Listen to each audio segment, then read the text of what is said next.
Everyone loves using redstone farms to make grinding easier, but why do we always leave the technical bits on display? Today, I built a huge Victorian-inspired base to fix that problem. And just to torture myself, I did it all in VR.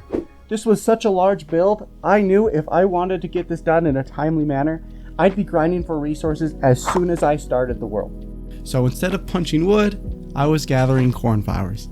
Good thing this valley was covered in them. But before I lose my mind gathering resources, I need a spot to actually store those resources.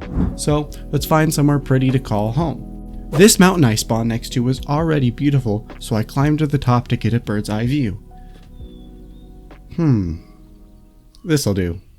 I found a beautiful valley surrounded by stony and snowy peaks, and the great thing is that it's only on the other side of this mountain from spawn. I'm already scheming of how I'm going to decorate this valley. And with any Minecraft world, the first step is a house. And this hill is just calling my name.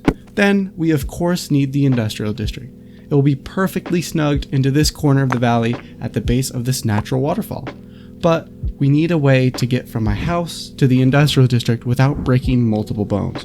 So to tie it together, we need a nice trail connecting them. Let's get to work. The first thing I needed to do was replace these rotten iron tools with something at least diamond, so I took a quick trip into a nearby cave to gather general resources, but I made sure to snag any copper I passed along the way. Even though it is a big pass for most players, I needed it for the roof of my industrial district, and I knew if I didn't get any now, it would take even longer down the line. Once I resurfaced, I smelted and placed all of my copper, covering the valley. And while I was oxidizing, I drafted up a design of my future home in a test world, then began grinding everything I needed. I am super excited to get building. I was aiming for an orange-purple color palette with a dark log trim and a gradient tossed in the roof. And as you'll find out, I'm a sucker for towers, so I threw in a couple of those before moving inside.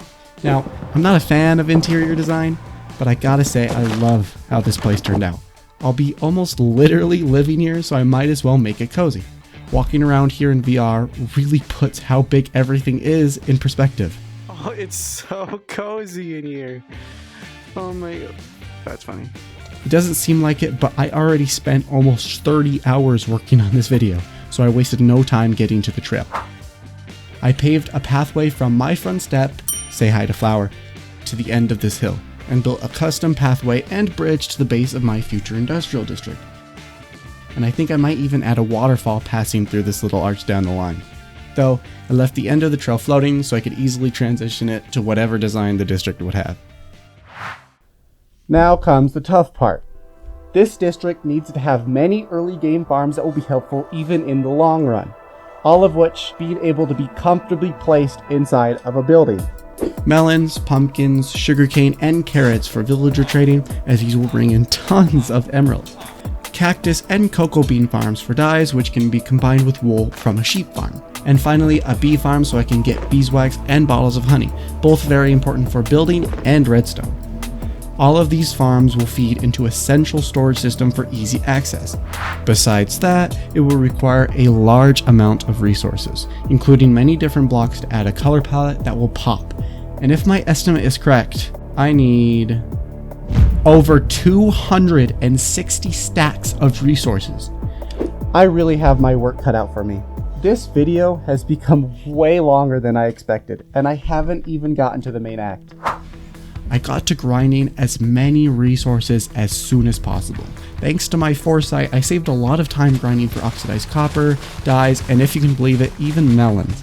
But that's only the beginning. A large portion of this build was going to be terracotta, so I made a couple trips to the nearest Badlands and grinded over 30 stacks of terracotta. And while I was going back and forth, I grabbed all of the red sand I needed too. After I returned, I dyed all of the terracotta and tossed some into the furnaces to get some of the popping colors glazed terracotta gives. Next up, some of the more unconventional resources I plan to use were coal and lapis blocks, which can be a pain to get for a large build like this, but since I had gotten fortune 3 early on, I pretty much had all of the lapis I needed before I even started the build. But my coal ran dry smelting all of that terracotta, so I took advantage of the high altitude at the Stony Peaks biome where coal generates much more frequently. and I made sure to fill up on the 24 stacks of calcite I needed while I was there. Thank God it generates here because I dreaded the idea of running around looking for geodes all day. But after going on a quick caving expedition, I almost had everything I needed. The last thing I needed to do was brave the nether. This part is very important because one of the most vibrant colors of the build was going to come from here. Stripped warped stem blocks. As well as many other resources too. But after multiple trips, getting lost, and making nether highways, I had everything I needed. After crafting and moving all 260 stacks of resources into the construction site, I was ready to begin. The plan was simple. I wanted the district to have 2 ground entrances, one which connects to the trail and one facing the rest of the valley. In the middle of the district, there will be a small courtyard with a mirror pool, and the redstone farms will line the outside to give it structure. As you can see, I have already built 3 of the farms needed. I built 2 of these very early on. That is because they produce very important resources for the build itself, and that's also why they look like crap. Good thing we're about to cover that up. The third one is because I got ahead of myself and almost forgot to build the trail first. The next one is the sugarcane farm, which is built by iCraftMC. The visible walls of all of the farms will have the industrial district's wall palette. And by now, the shape is already coming through. Next, a small-scale sheep farm, which is a modified version of Mortaine's design. However, once I got to the cactus farm, I noticed a problem. I built the bee farm a block too high, which means you couldn't see the bees pollinating. But instead of rebuilding everything, I raised the floor of this part of the district by a block. Even though it didn't go to plan, things like this can add character to a build. Now we're on to the cactus farm. This farm was the biggest one, and it gave me a good idea of just how many resources are going to go into this build. And finally, the most annoying farm for last, the carrot farm.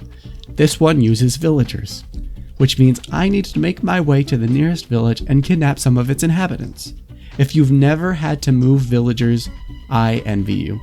Luckily, once I got the villagers to the farm, it was mostly painless. I just built pathways to their respective prison cells, future homes, and they made their way in. After it was done, I noticed some empty space and I threw in a semi-automatic cocoa farm. Now, all we needed to do was the storage. I built in a quick sorting system and replaced all of the farm's chests with a dropper that would shoot out all of the items into the sorting system. With that, it was finally time to start with the Victorian build.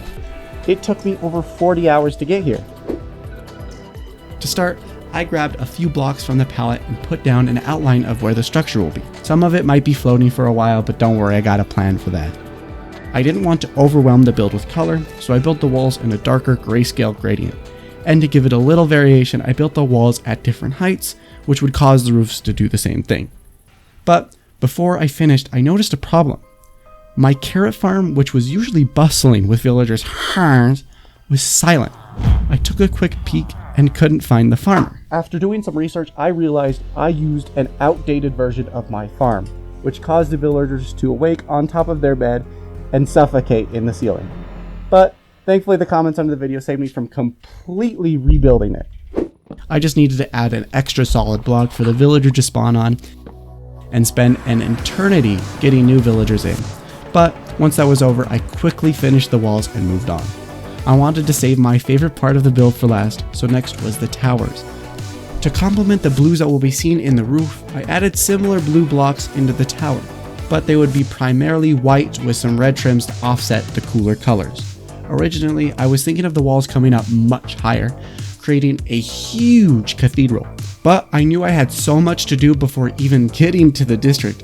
And after I already pushed aside this project to play the new Dead Space remake, I wanted to keep the build a bit smaller to have a realistic amount of time to spend grinding.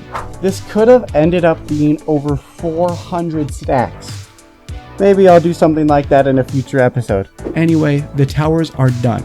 I definitely didn't die at any point. And now we can get to my favorite part of the build, the roof.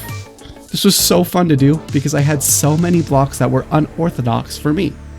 I have almost never used copper, melons, or even moss in the roof of my builds, if at all. The copper took preparation that lasted all the way to the beginning of the game, With every milestone I made, I was still taking trips down the hill to refresh the copper.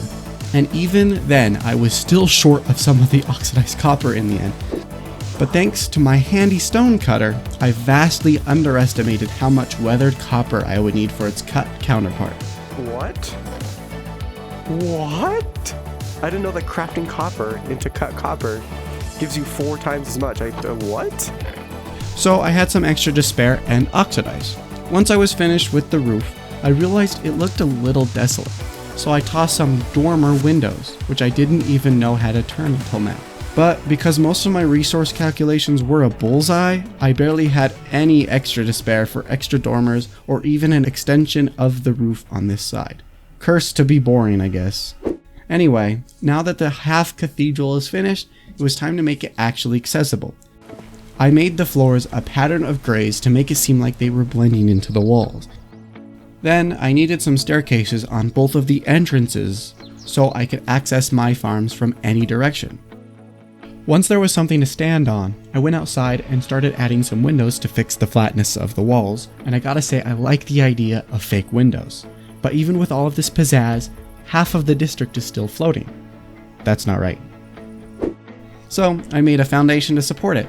I used the idea of a rocky plateau-like foundation and made it blocky in the spirit of Minecraft style. This thing is now fully functional and absolutely pretty. But even with everything done, something about the courtyard just feels empty. And I don't mean the pool. The outside view is phenomenal with all of the greens, blues, and reds staring back. But on the inside you don't get to see much of that. To fix this, I wanted to add a huge tree that would enclose the courtyard with its canopy. So I paid the local dark oak biome a visit to steal all of its azalea leaves and got to work. Please check out Meg Ray here on YouTube. I hope I said that right. They're a fantastic builder and their tree design skills inspired this. But getting this done in survival takes its toll. Building all of this without an elytra, shulker boxes, netherite tools, or even a beacon to assist me has certainly been humbling. But I can't wait to see what I can do once I have all of those in my hand. And hopefully the next video won't take over a month to make. If you have any ideas for how I could continue to transform this valley even further, please let me know by commenting. And stick around to see what happens. My name is Goober. Until next time.